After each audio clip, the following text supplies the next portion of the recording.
এই জ্বর সর্দির মুখে স্কাই মহারাজ না কিছুই খেতে চাইছে না। একদমই তো ডিম খাওয়া আমি ত্যাগ করিয়ে দিয়েছি, কেন ওটা একটা অ্যালার্জেটিক। জ্বর সর্দির মুখে ডিম দেওয়াটা একদমই উচিত নয়। মাছ মাঝে মাঝে দিই, তবে আজকে ঠিক করেছি মাংস আনবো। তাই ভাবলাম একটু ওটস বানিয়ে দিই। এটা হলো সাফোলা রোল ওটস। এই ওটসটা বানাতে গিয়ে আমাকে যথেষ্ট সমস্যার সম্মুখীন হতে হয়েছে, তাই এই ওটসটা পুড়ে গেছিল। শেষ পর্যন্ত এই ওটসটা আমি খাওয়াতে আর পারিনি। তোমাদের সাথে রেসিপিটা শেয়ার করলাম, কিন্তু দুবার করে আমাকে খাবারটা বানাতে হয়েছে।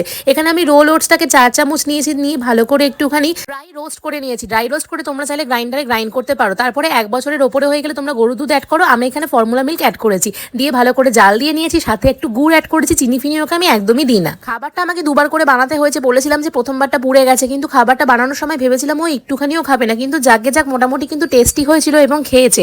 অ্যাট লাস্ট আমি একটু পিনাট বাটার অ্যাড করেছি। পিনাট বাটারটা কিন্তু আমি জাল দিইনি, গরম গরম ওটার সাথে গুলিয়ে নিয়েছি জাস্ট। তোমাদের সাথে রেসিপিটা শেয়ার করলাম, একবার বাচ্চাদের করে খাওয়াতে পারো। স্কাই মহারাজ আমি একদমই ভেবেছিলাম খাবে না, মোটামুটি 2-3 চামচ খেয়েছে, কিন্তু দুবার করে আমাকে জিনিসটা বানাতে হয়েছে। কপাল খারাপ হলে যা হয়।